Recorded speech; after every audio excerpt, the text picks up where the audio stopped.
Hey there, welcome back to the Deep Dive. Today we're going to be traveling to rural Victoria, Australia. Ooh, sounds fun. Yeah, back in 2012 to explore this really cool collaborative sports program. Okay. Those rural schools often face a lot of unique challenges. Absolutely. And this one really stood out to me and really caught my eye. Our main source is an academic chapter from the book, Okay. The Future of Health, Wellbeing and Physical Education. And it dives into how a university, local schools, and even a leisure center all teamed up. Wow, sounds like a real community effort. It does, it does. Mm. So what's really fascinating is it wasn't just about providing sports activities. Right. It was carefully designed and based on this sports education model, Okay. which honestly, you more commonly see that in secondary schools. Yeah, that's interesting that they used it in primary schools. It is. So to jump right in, what's so special about this sports education model? Well, it aims to develop not just competent athletes, but also what they call literate and enthusiastic sports people. Oh, wow. Okay. So beyond just playing the game, it really emphasizes understanding the rules, the strategies, and even the cultural context of the sport. The goal is to really foster a lifelong love of sports and physical activity. I love that. Okay, so how did this all play out in rural Victoria? Well, we're talking about a group of small towns, Churchill, Yennor, Thorpdale, Hazelwood North, Okay. all with populations under 10,000. Wow. Some schools even had to travel over 27 kilometers to participate. That's dedication. It really is. It was a partnership between Monash University's Gippsland campus, specifically their Faculty of Education, 6 local primary schools, Okay. and a local leisure and sports center. Wow. A true community effort. It really was. What was the driving force behind this whole thing?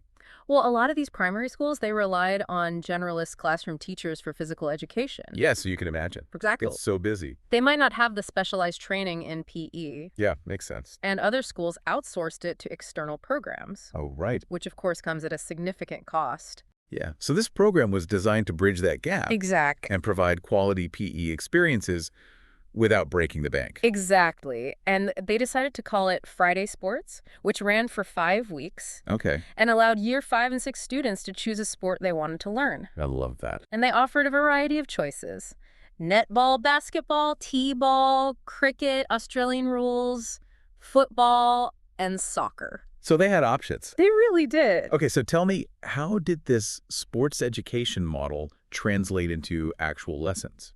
Well, the pre-service teachers from Monash University, those training to become educators, they played a key role here. Okay. They were responsible for planning and implementing the Friday sports sessions, working in groups of 5. Mhm.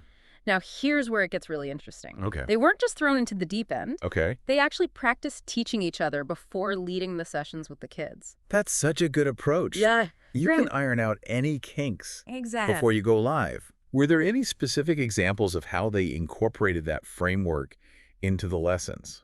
Well, the chapter doesn't go into too much detail about specific lesson plans, but we can kind of infer some things. Okay. For example, to develop competence, they likely focused on fundamental skills and drills for each sport. Right. Literacy might have involved teaching the history and rules of the game, maybe even having the kids referee some mini matches. Oh, cool. And to cultivate enthusiasm, well, I bet they incorporated fun games and activities. Of course. There's mention of a poison ball game, which apparently was a big hit with the kids. Okay, poison ball. We need more details on that one. Well, the source material doesn't say exactly how poison ball is played, Oh, come on. but it highlights its popularity among the students. Okay. And how it added this really fun and engaging element to the program. It sounds like they struck a good balance. They did. Skill building and pure enjoyment. Exactly. So these pre-service teachers were actually being evaluated as part of their university course. And the study found a significant improvement in student satisfaction with the course compared to previous years when this program wasn't in place. Yeah.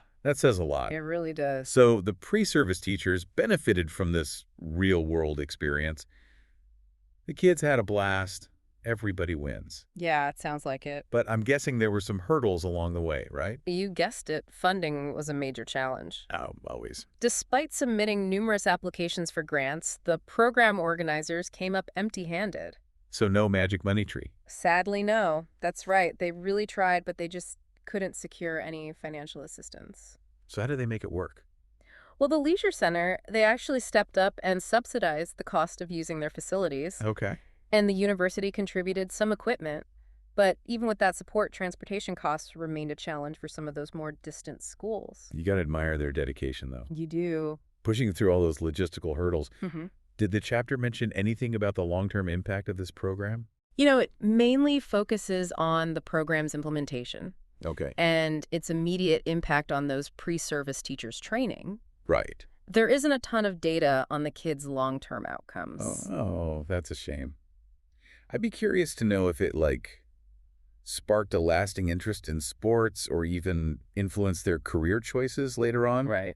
Maybe some of those kids went on to become PE teachers themselves. Wouldn't that be amazing? It would. It's definitely a possibility. And while we don't have the data from this specific program, there's a growing body of research that highlights the benefits of quality physical education. Yeah, for sure. Studies have shown that it can improve not just physical fitness, but also academic performance, social skills, overall well-being. Yeah, there's so many benefits. There really are. So even if we can't track the individual journeys of those kids, we can safely say that programs like Friday Sports, they contribute to this positive learning environment. Absolutely. And potentially even set them on a path toward a healthier and more fulfilling life. Yeah, and let's not forget about the valuable experience gained by those pre-service teachers. That's true. I mean, think about it. They had the opportunity to design lessons, adapt to different learning styles, manage a classroom full of energetic kids. Oh, yeah. I mean, these are essential skills for any aspiring educator. Like a real-world boot camp. Exactly. That's so cool. And the study even mentions that some of these pre-service teachers expressed a desire to actually implement similar programs in their own classrooms. Oh, wow. Once they graduated. That's awesome. So the impact of Friday Sports, it could have extended far beyond those 5 weeks. Right. Into the future of education. Now, you mentioned that the program was based on the sports education model. Right. Which is typically used in secondary schools. Yeah. I'm curious, were there any adaptations needed to make it work for younger kids? That's a great question. And while the chapter doesn't get into specifics about adaptations, it's safe to assume that those pre-service teachers, they had to adjust their teaching methods and activities to suit the developmental needs of primary school students. Of course, like attention spans, Exactly. motor skills. Yeah. Those would be quite different For sure. between primary and secondary students. Mm-hmm. Did the researchers express any concerns about applying a secondary model in this context? The study doesn't explicitly mention any concerns, but it highlights the importance of flexibility and creativity in lesson planning. Makes sense. Remember, these pre-service teachers, they were working with kids from diverse backgrounds. Right. Varying levels of athletic ability. Yeah, that's a lot to manage. It is. I'm impressed Me too. with their ability to navigate all of that. And think about that collaborative spirit that must have just permeated this whole program. Uh-huh. You have university students working alongside these seasoned teachers, Right. sharing ideas, learning from each other. Yeah. And then you have that leisure center staff pitching in, Right. providing the space and resources to make it all happen. It's a real testament to the power of community partnerships. It really is. It makes you wonder, what could we achieve if that kind of collaboration became the norm rather than the exception? That's a great question to ponder. Imagine the possibilities if schools, universities, and community organizations regularly pooled their resources and expertise. That would be amazing. I know, right? It could lead to some really innovative and impactful programs. Okay, so we've talked about the program's implementation, its impact on the participants, the broader implications for education and community development. Right. But I kind of want to circle back to something you mentioned earlier, the sports education model. Mm-hmm.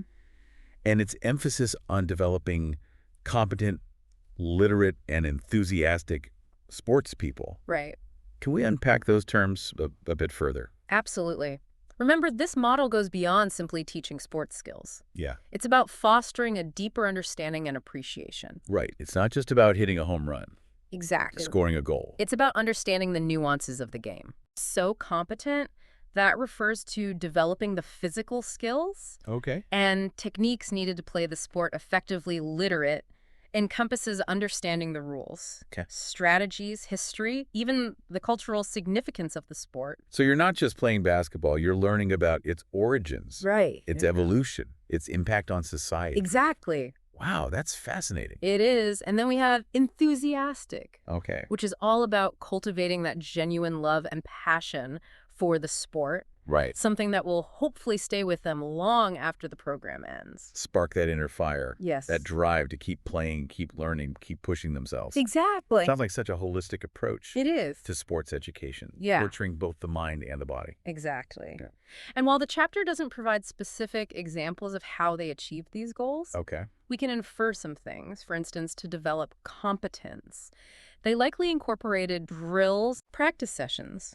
To foster literacy, they might have shown documentaries, discussed famous players, or even had the kids research the rules and the history of their chosen sport. I bet those pre-service teachers had a ton of creative ideas Oh, I'm sure. up their sleeves. Now, this whole program took place over a decade ago. Right. Do you think that sports education model is still relevant today? Absolutely.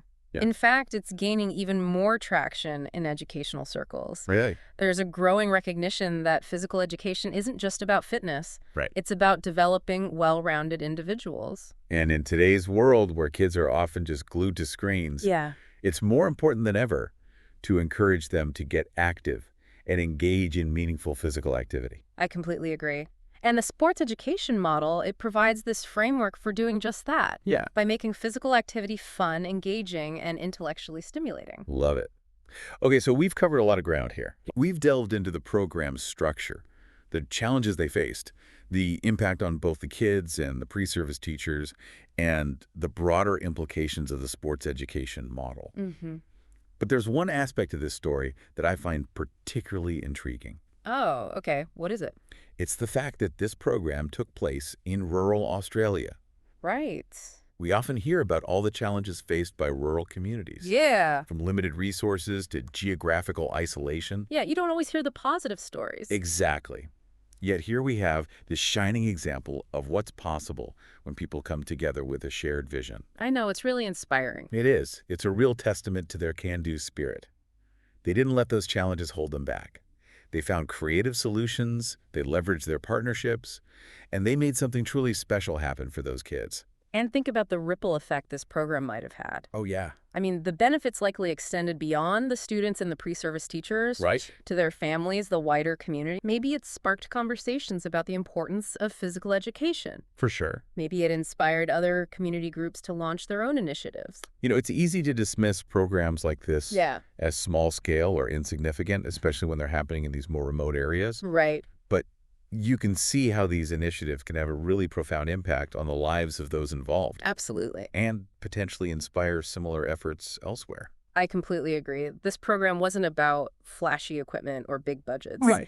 It was about passion, commitment, and a belief in the power of human connection. Yeah, and those are values that resonate. They do. No matter where you are in the world. Exactly. So as we wrap up this deep dive into Friday sports, what are some key takeaways that our listeners can glean from this story? Well, first and foremost, it really highlights the transformative potential of collaboration. When different stakeholders come together with a shared vision, they can achieve some pretty amazing things. Mm-hmm. Even in the face of limited resources. It's really powerful. Yeah, it reminds us that we don't have to wait for someone else to solve the problems or create the opportunities. Yeah. We can take initiative and reach out to others and build something meaningful together. Absolutely. And secondly, this story really underscores the importance of investing in quality physical education programs. For sure. As we've discussed, the benefits extend far beyond physical fitness, Right. impacting academic performance, social skills, overall well-being. It's like a reminder that PE shouldn't be an afterthought. Exactly. Something that gets cut when budgets are tight. Couldn't agree more. And finally, this program just serves as a beacon of hope, Right. demonstrating that innovation can truly flourish in the most unexpected places. It challenges us to look beyond the obvious. Seek out those hidden gems of creativity and community spirit that are often found in those rural areas and small towns. Exactly. So if there's one thing I hope our listeners take away from this deep dive, Was- it's to never underestimate the power of a good idea, a dedicated team, and a community that's willing to roll up their sleeves and make things happen. That's a great takeaway. And on that note, we'll wrap up this episode of The Deep Dive. Thanks for joining us on this journey to rural Victoria, and we'll see you next time for another fascinating exploration of knowledge and ideas.